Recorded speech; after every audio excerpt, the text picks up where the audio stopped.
Welcome back, everybody, to AGE May Open. We're coming up with round 3 here, looking like a, what was it, Rhinar versus Azalea matchup. John Zapata on the left, John Kim playing Rhinar on the right. Looks like the Rhinar deck might be a little more fatigue-oriented, as John Zapata's Azalea, pretty traditional from what I saw. Death Dealer possibly coming in, getting the value off of that, and trying to disrupt and push those dominated attacks to try to close the game out. What are your first thoughts on this matchup before we start?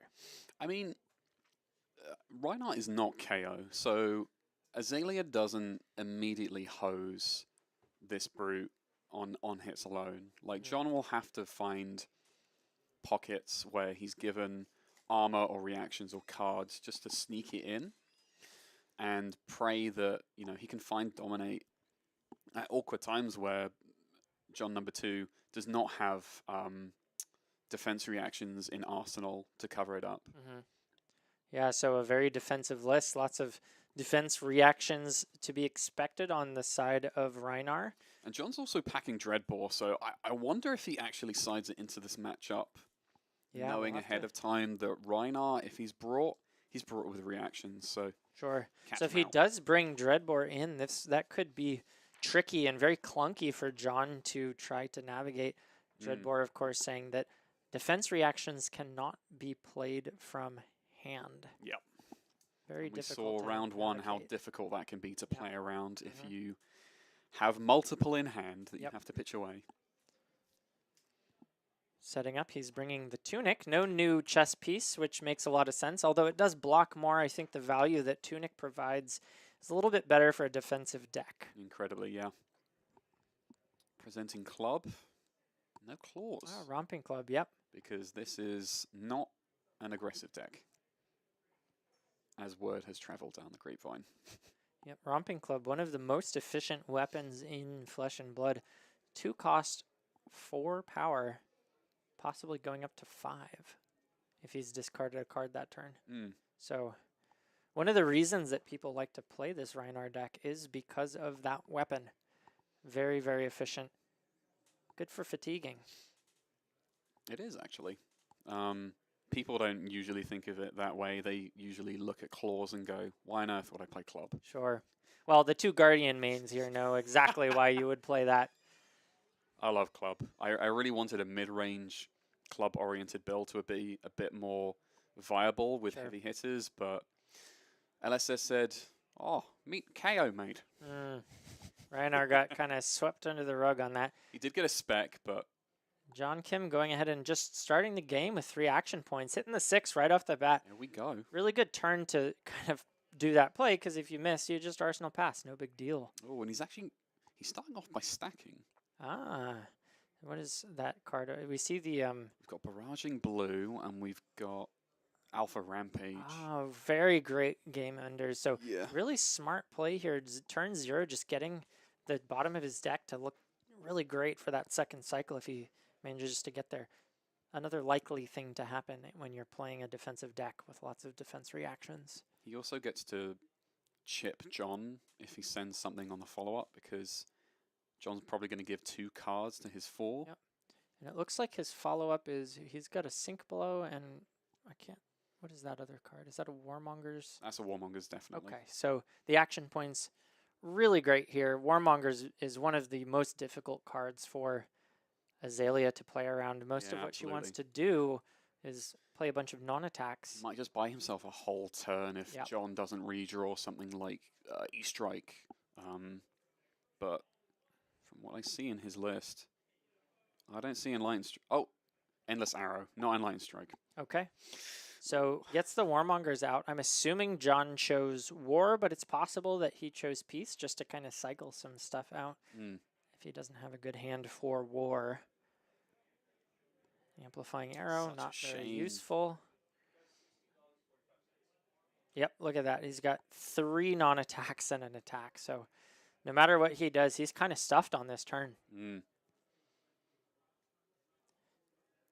actually, he did get chipped the 1 damage because he only gave his Spire Sniping to block. So He kept one of these his cards from his opening hand. Yep. Really great opener from John Kim on the Rhinar. And he just loads up an arrow and passes the turn. Little time walk there. Oh, just kidding.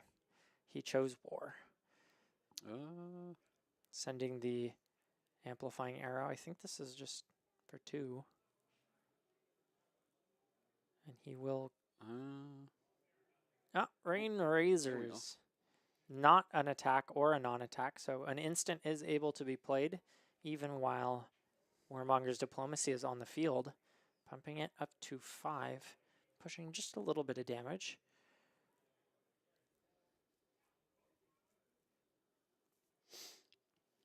So he's fortunate that he gets to use his cards this way. Yeah. But it's still not incredible. No, and I mean, better than nothing, but certainly, you know, not the turn that he would have liked to have turn 1. He wants to push more than that, I believe. As it gets passed over back to John Kim, and he drops a Command and Conquer. Another very disruptive card into Ranger. Ranger tends to have a lot of 2 blocks, which makes it tough to cover this up, and they rely so heavily on their arsenal. All these pumps. And just to answer that question you asked earlier about whether he would bring in the Dreadbar, it looks like the answer is no, as we see Death Dealer on the table. Just the classic Azalea list. That makes me think, did he feel as though Rhinar was going to play the standard claws plan into him? And he just thought, okay, this is a bit of a, this is a hedge. Like, I like having a card when I load in an arrow. So Command and Conquer coming in 4/6. John Zapata thinking in the tank a little bit about this block. Doesn't want to lose that card from Arsenal, but doesn't want to give 2 cards. Ranger rarely wants to block if they can get away with it. And John Kim is also holding a card in hand and in Arsenal, threatening a potential pummel. Doesn't have it. It's our favorite, the Schrodinger's pummel. Exactly. So Not John real. just decides to go ahead and take that damage. Ooh. Losing the pre-med. Yep. Losing the pre-med from Arsenal. He must not have had enough 3 blocks. He would have had to give 3 cards, and he just said, forget it. I need these. I need at least 4 to come back on offense. So takes the damage, loses the card, and the turn passes over. Goes ahead and loads an arrow using that's good. Dreadbore. That's good that he gets to use a 0-cost arrow by pitching red. Yeah. Doesn't require 2 cards to send a 1-cost.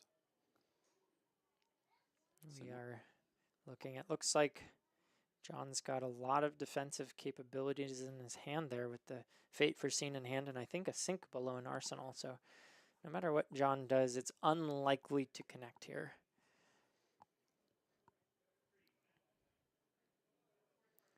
Doing a little math. Shuffle the cards. I wonder if he tries that blind Azalea, but it's possible. Already spent his Death Dealer activation. It would right. be, if he misses, that would be the end of his turn. He does have turn. a knock in hand, so okay. He could try his luck early, but maybe that's what he's thinking about here. As he goes ahead and plays the Read the Glide Path, allowing him to opt 1 and giving the next arrow +3 damage. I wonder what he got. Did you see? I think he left it on top, right? Yeah, he's still thinking about. Sure. Okay, he didn't truly like it. He'll send it to the bottom. Okay.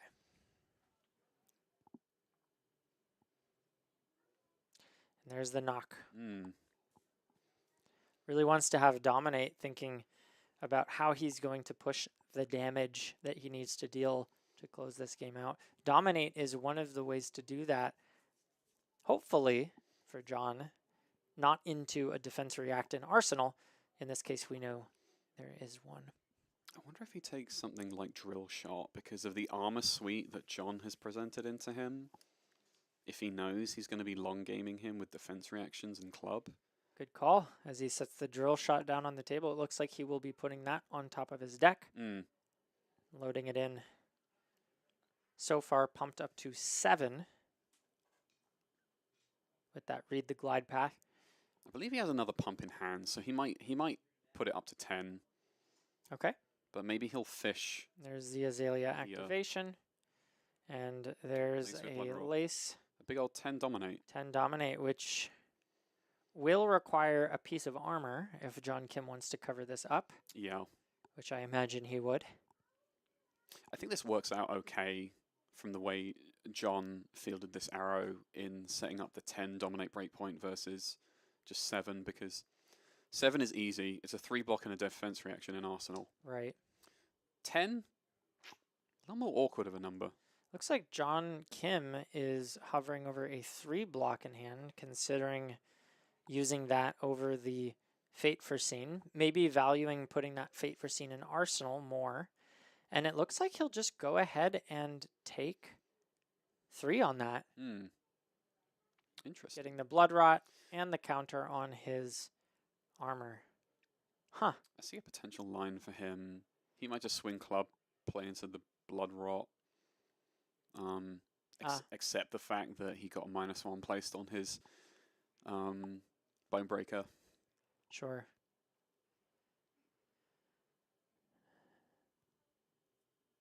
So, just thinking about his play here. I didn't see what that was. So this is... Do you know the name of this card? Oh, yes. This is Show No Mercy. Show No Mercy. Oh, this is one of the new ones from... yeah, this is a new Rhinar hitters. Rhinar specialization. This one says, when this attacks a hero, intimidate them. If the defending hero has no cards in hand, this gets +3. So this can be very strong if you're able to strip a bunch of cards from the opposing hero. It's coming in for 6. Yeah, unfortunately, it's no more than like a red pack hunt at this point, because John isn't in a position where he wants to give any cards. Like, maybe he gives the 1 arrow that Azalea likes a turn to give as a block, but... You got it. John Z. Yep. We've got the Azalea player thinking about blocks. Unlikely to block, like you mentioned. 6 vanilla damage. Makes me question the play from John Kim on the other side of the table. I kind of wish he just used that Fate Foreseen along with the Sink Below to cover the whole thing up, because he took some damage to his armor. He took a Blood Rot. And I understand using your life as a resource, but it doesn't look to me like he was able to do anything impressive on the back end of that. So, I'll let him continue to play what he thinks is best, and perhaps it's just valuing the Arsenal D-React so highly that he's willing to take a little bit of damage up front to get it in there. I think it's not a bad plan, because if you're caught without a reaction on a turn where the Azalea player will field something huge with Dominate, like, that's so much of your life total that you don't get back as a long game deck that, the game could be over far shorter than you ever predicted with your pitch stack. So I don't think it's a bad play. All right. As the turn gets passed back over to Azalea, 4-card hand. What are we going to do, Mr. Zapata? He's thinking about what to pitch here. Yeah, he has another knock in hand. Yeah, so he's being wise and putting arrows to the bottom, because he recognizes this matchup can go longer. Loading up the red in the ledger. This card can be very threatening against decks that want to go wide, as it prevents doing more than 1 action if it hits. However, the Rhinar is unlikely to want to do more than 1 action, so this may not be all that threatening. So John says I will knock instead. Oh. Might just eat my words as he possibly just pulls out another copy of it. I mean, it did just land an on-hit for him, and he took 2 life, arguably, off the board from John Kim. Okay. Yeah, it looks like that will be the choice. He's still sort of thinking on it. Is that maybe a Remorseless? Or is his deck just upside down? Yeah. I think he tutored up another copy of Ren the Ledger. Yeah, yeah. I did see him place that. Okay, so maybe he goes for the Remorseless instead. I think choosing Remorseless here is actually good, because of it's a very relevant line of text. Yep.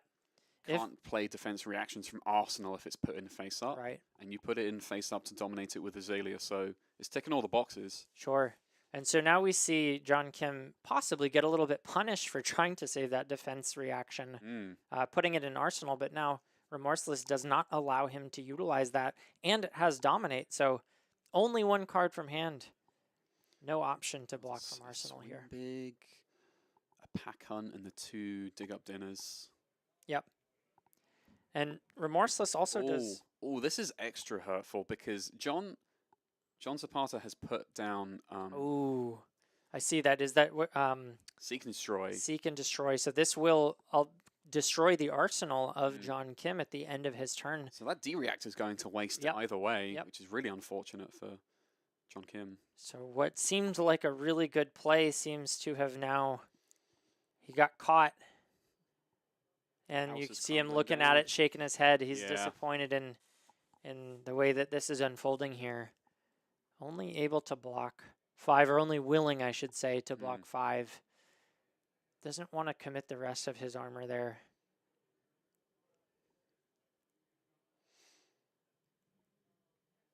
And Mr. Zapata gets the Ponder as well. Yep. Huge turn from the Azalea player here, getting the Ponder, getting the Seek and Destroy activation, and the Remorseless will continue to do damage as long as Rhinar plays cards. It will. And so here he goes and plays a Dig Up Dinner, which will allow him to put a few cards from his graveyard back into his deck, gain some life, very importantly. Yeah. But as you just saw, take 1 damage from the active Remorseless ability. So he needs to hit at least 1 here to actually go neutral on life. Or 2, I guess, because he's about to use the Swing Big. Sure. So 3 random cards going back into the deck. All of them have 6 powers, which means he will gain 1 life for each of those, 3 total life gained. Really big hit there, allowing John Kim to gain some more of that life back. Yeah, don't you love it when your Sigil of Solace is blue and it blocks 3 if you need to? It sure feels nice. Yeah. So part of the game plan of John Kim here on Rhinar is going to be to fatigue out the Azalea. Hopefully just get through as many of those threats as possible to the point where John Kim can't really threaten enough damage to kill. And part of the way you do that is by putting cards back in your deck and gaining life. So really good part of this game plan. Yeah, not so, the Dig Up Dinner. Not so much Reckless Rampage as Rhinar considered. Rhinar considered. We'll just leave it at that.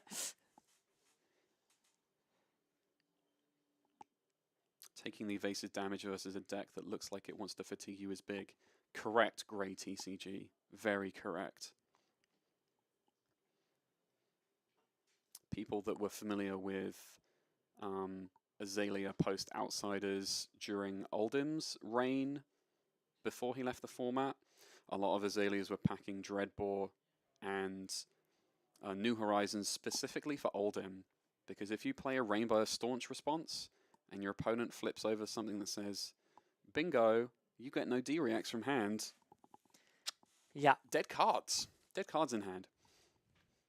Yeah, we were a little bit surprised to see no Dreadbore into this, but it's very likely that John Zapata couldn't afford to make that decision without knowing what kind of Rhinar he was sitting in front of, and just went for the more likely to be fine in either direction Death Dealer. Very good bow for Azalea. I mean, it's working out thus far. He is staring at a hand that has multiple Bolton shots, though. Yep.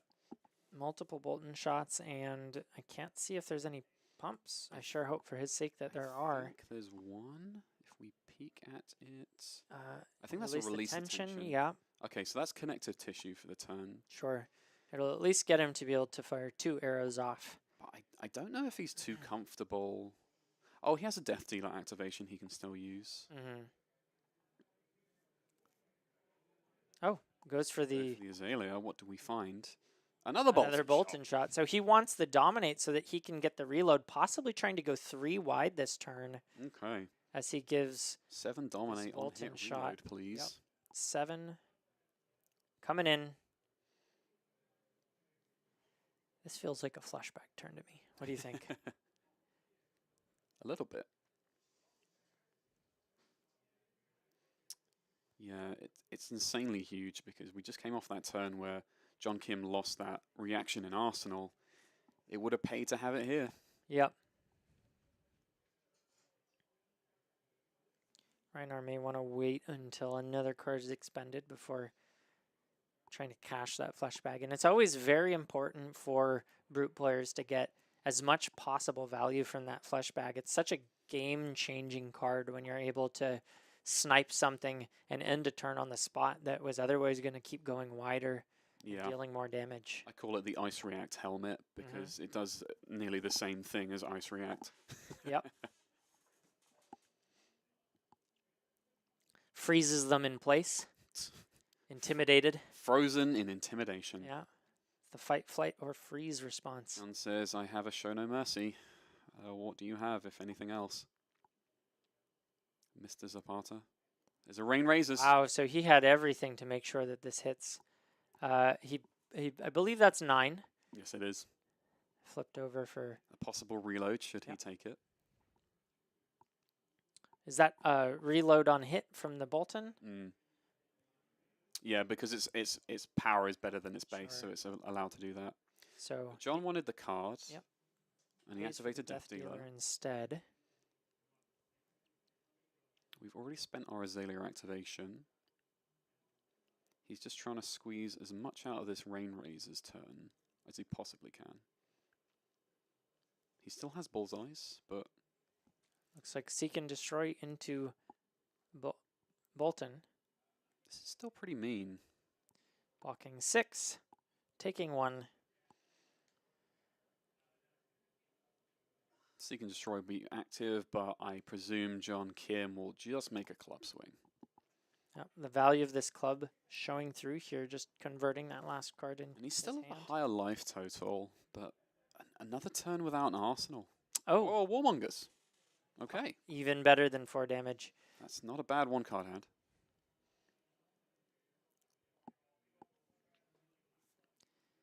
Assuming John chose War, we'll have to see how his turn plays out. Oh, that's so unfortunate. He's got a Codex in hand. Yep, not going to be able to play that. Or the... So yeah, pitch the pump, find a new card, ensure it's there for the late game if we get there. I mean, of all the arrows to shoot when it's your only activation, you could do worse than Infecting Shot. It's not a bad one. Comes in for base 5. And if it hits, you'll create a Blood Rot. So potential 1 cost 7. If assuming unblocked, it hits. yeah. Right. John Kim with the sink below in hand. Carlo Negriti in the chat saying the upgraded setup looks amazing. Thank you. Awesome. Yes, this is our first time with the hand cams, able to see the hands a little bit easier over the shoulder of these players. And of course, the lighting, fantastic. It really helps us to be able to tell what cards we're seeing here. Yeah, we've got a fairly lovely day out here in Redondo Beach. Threatening that Blood Rot, just vanilla 5 damage. Well, I guess it's not vanilla because it's threatening the Blood Rot, but 5 damage coming in. John will give a sink below and the boots blocking a total of 5. Yeah, this armor's starting to run out now. Yep. Down to 3 armor block on the side of John Kim. Interesting. I'm pretty sure he holds Strength Rules All in his hand. Strength Rules All, huh? It's one of the new cards from the KO Armory deck. Yeah, and he's going to send it. Showing us, yep, one of these new cards. Even John needs to read it as well. Yeah, picking it up. What is that? It says, when this hits a hero, turn a card in their arsenal face up. Then banish an attack action card in their arsenal with attack less than the damage dealt this way. Look what we see there. So another arsenal disruption coming in. Absolutely not what you want to see as a ranger, the only way you can shoot your arrows off is if they're in arsenal. So this is particularly disruptive, possibly demanding 2 to 3 cards. This might be another big swing from the other Unless, end of course, he table. decides to give it up like he did last time.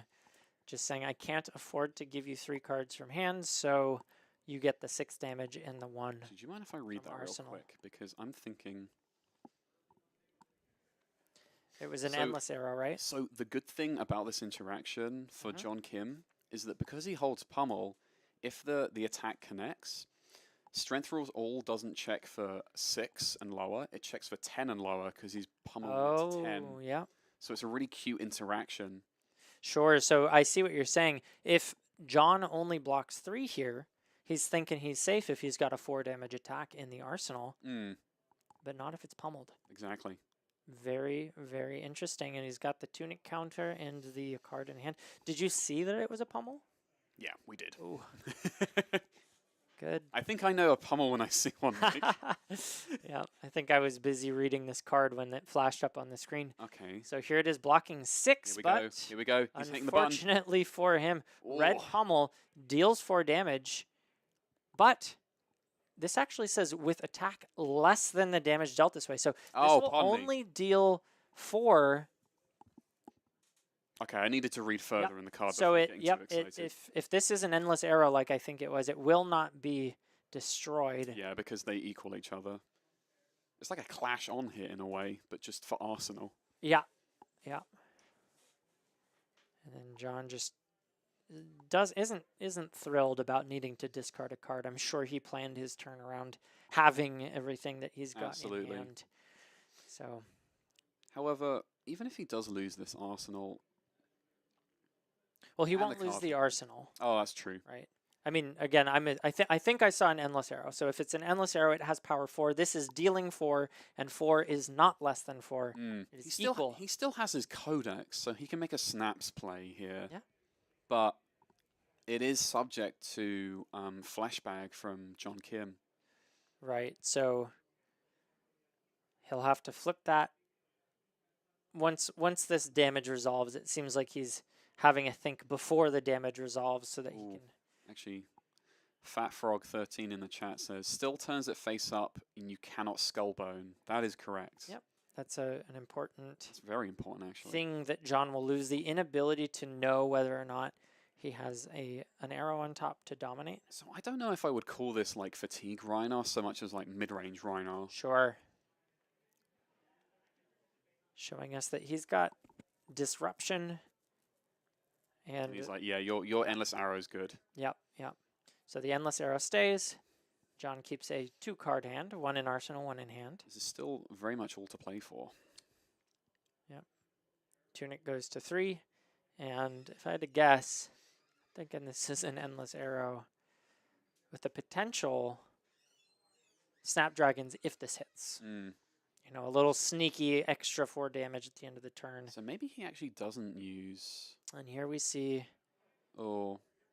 maybe some respect, glancing over at the Apex Bonebreaker, putting that in front along with another 3 blocks, so 4 total, creating the might on the back end of that, thanks to the Apex Bonebreaker, and still using the Snapdragons for the Codex. Snaps to Codex. Yep. There's the Ponder, there's the Frailty. Let's see what John Zapata decides to grab. Looking at Infecting Shot, because he has the Tunic counter, will allow him to push the most possible damage off of the back of this. Yeah, probably the most meaningful 1-cost arrow he can send. Sure. He knows going into this codex that John Kim did not have anything in Arsenal, so doesn't need to send a Remorseless face up to... well, I guess he wouldn't send it face up with codex, but... Yep. These are considerations you make when you think about the arrow you want to send this turn. Yeah. Looking like he just wants to push as much possible damage or strip the most possible cards. Oh, discarding Beast Within. Ooh. Oh, no. Oh. Well, taking an extra damage for that, banishing. Getting a Send Packing. Very good card in concept if he's able to play it, as we were talking about how important arsenal disruption is against Rangers. That's not too bad, and he would send it with a breakpoint, but unfortunately he doesn't have a blue in hand. He gave his yellow to, I guess, he was looking for the blue? Yeah. So that he could unmovable, maybe. So goes ahead and blocks, puts 3 in front of that, just takes the rest. So Takes 2, takes the blood fine rot. with the blood rot. Mm. John Zapata making a good choice, sending that infecting shot, just pushing a lot of extra damage at the back end of that turn. Yeah. As Rhinar, John Kim did not want to sacrifice his entire turn to stop that. A good time to spend snaps, definitely. Yep. And just a swing big for 8 because it's boosted by his might. Equals out the right, frailty. yep. +1, -1. All evens out here. Now, if John covers all this up, he will get a quicken token. Unlikely that he will want to do that, but he's thinking about it.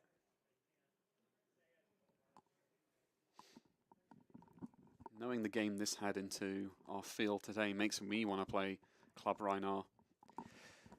Yeah, it's looking efficient. You know, able to stop some of these really bad on hits if you want to, and then on the back end, just throw some really nasty on hits of your own. Throw swing big, throw sand packing. Yeah, big damage coming from the brute. Not wild flailing, just considered haymakers. Yes, very, I think considered is a good word. We're not gambling here. I don't think he's rolled scab skins once other than his turn 0 where it didn't really matter. So, not here to take any risks. No, I think no die rolls have been done apart from the one that decided the turn order. Mm-hmm.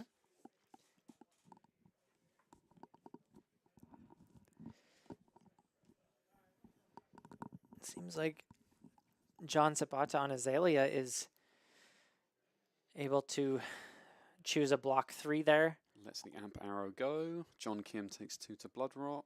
Yep. Life totals still fairly even to each other. 15 to 10. Mm. John Zapata holding 3 cards in hand, 1 in arsenal. And he flips up the Bolton shot, looking at the top of his deck, thinking about whether he wants to put that on the bottom or not. And it looks like he will not, choosing to activate Azalea. Ooh, Bolton shot Bolton shot. red, now getting dominate. Pumping that up twice, wow. Inertia and blood rot. This is a big Bolton shot with go again and dominate. 10 damage, threatening a lot here.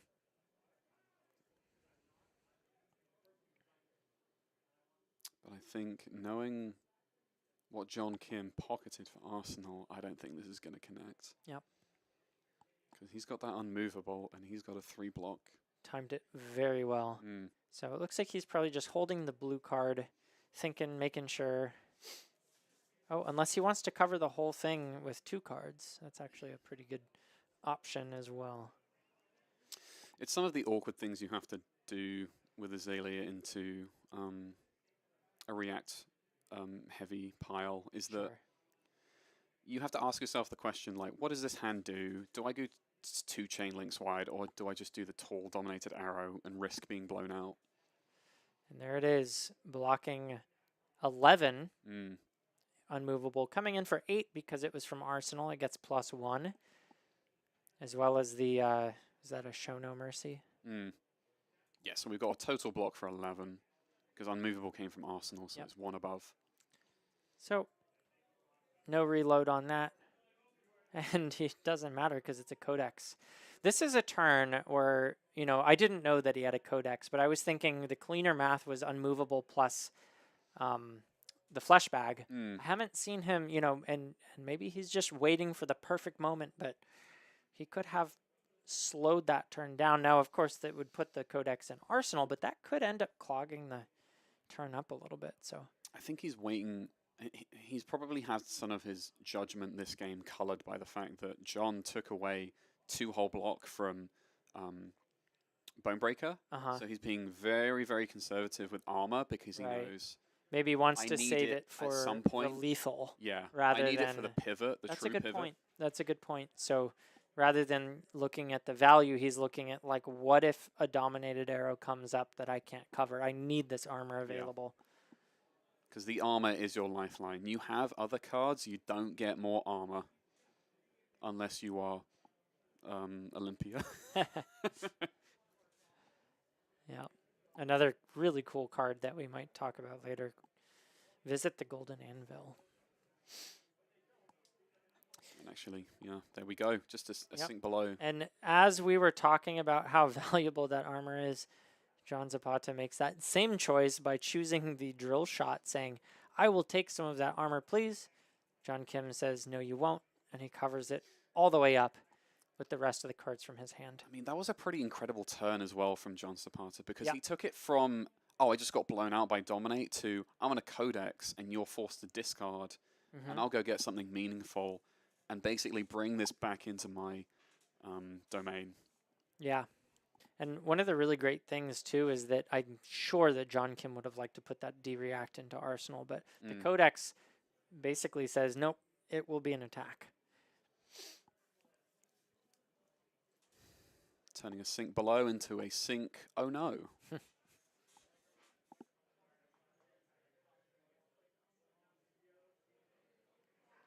Here we're just looking at the graveyards, seeing what we've got. Doing our left. best Brody Spurlock impression.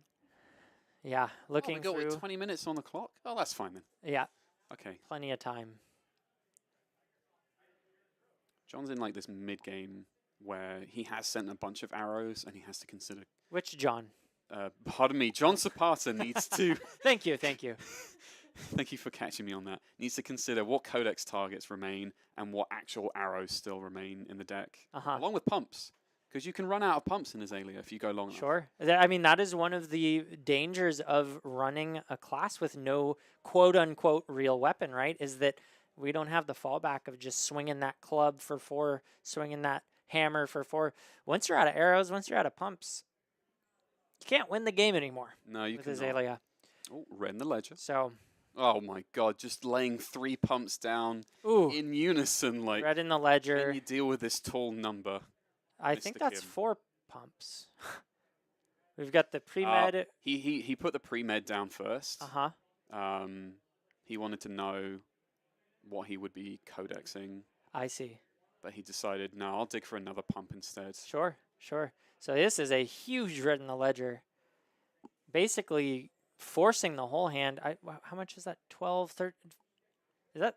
A 17. 17 damage arrow. Absolutely brutal. So the on-hit here obviously doesn't matter at all. But the on-hit of 17 damage matters a whole lot, as John Kim's just kind of like, I mean, I'll block some of it. I was kind of surprised to only see 2 cards in front of it. Seeing a pummel in hand. Interesting. Maybe he might still be considering the rest of the blocks. Yeah, he does have a tunic counter. I wonder if he's thinking about... Oh, well, he just showed... Well, not the pummel, but maybe he's thinking about playing the pummel. Yeah, the thing is... It's a lot of damage. He held onto that swing big because it had frailty and he was forced onto it. Mm-hmm. At least I think it's still swing big in his arsenal. Yeah, but yeah, I believe so. He's staring down 2 frailty. Like, there's just so much damage shaved off it. Even if you just clubbed with 1 card, that's 1 card for 2 damage. Don't do that. Not great.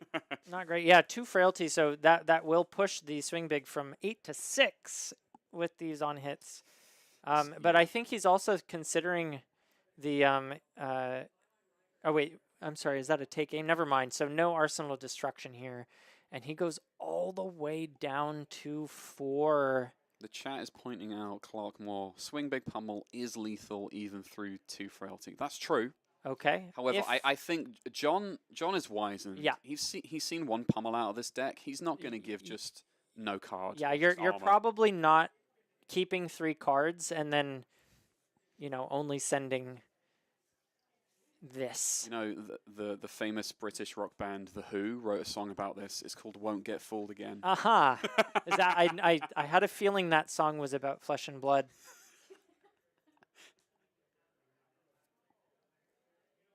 No blocks So, equals death. That is let's true. see if John Zapata can figure it out. Sitting there, thinking.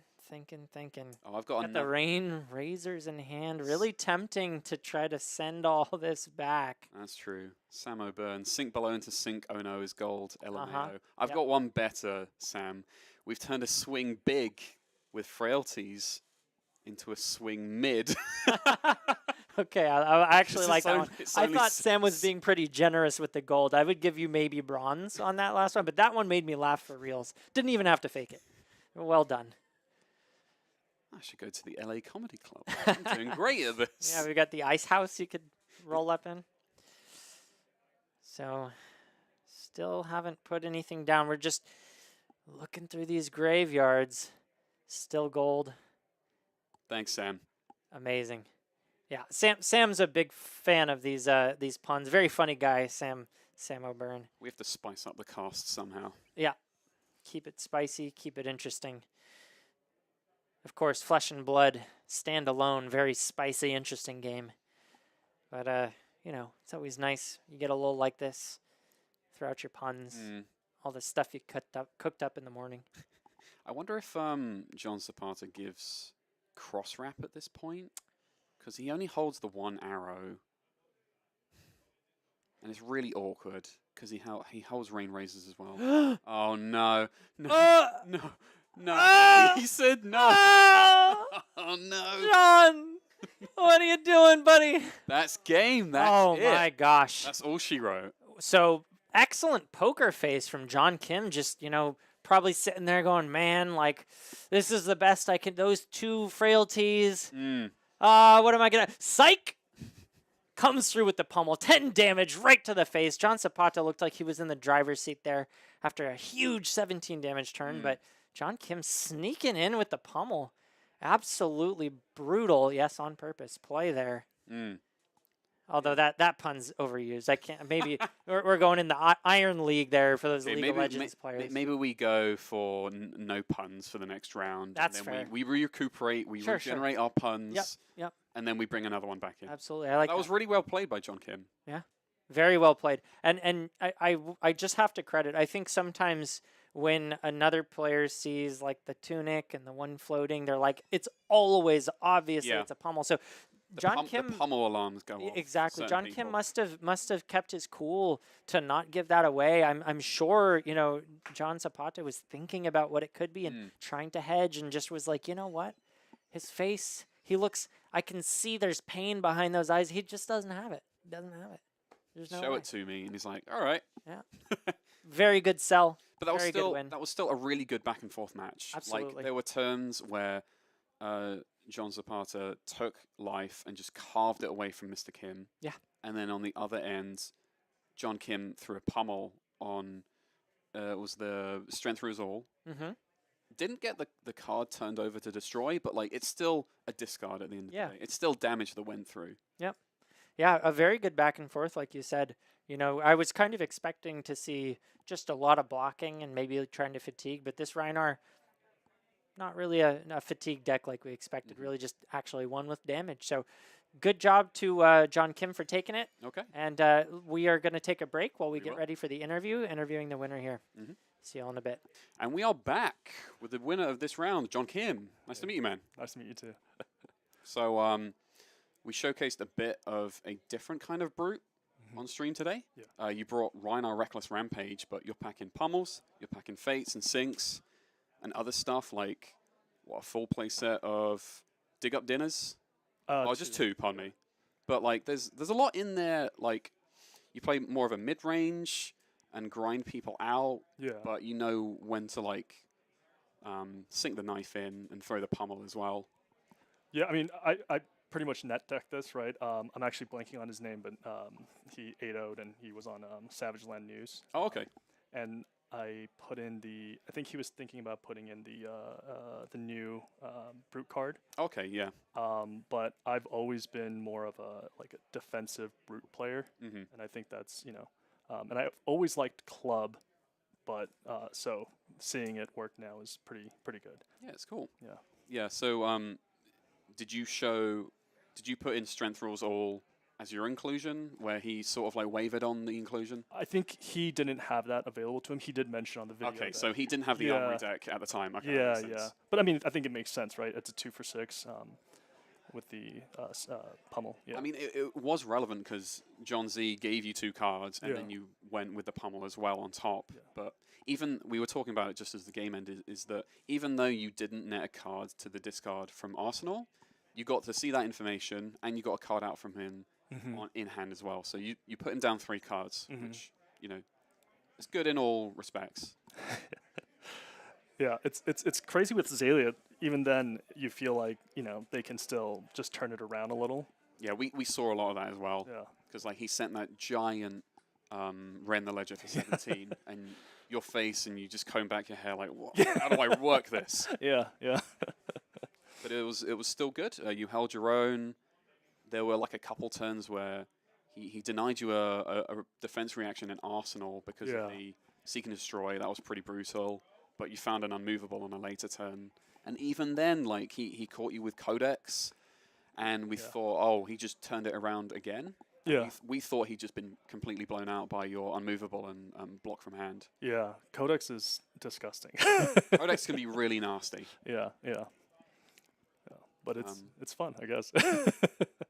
I mean, any reason you brought Rhinar in particular? Were you trying to target anything this meta? No, I'm just bullheaded, and I'm a Rhinar main. Okay, fair enough. I play assassin when I get frustrated with Rhinar, but I've been playing some Azuri because I've been frustrated with Bravo's performance in this later heavy meta game, because I play some Victor, but I like the smaller on hits that are a bit more nasty for being like a 1-card play. Yeah.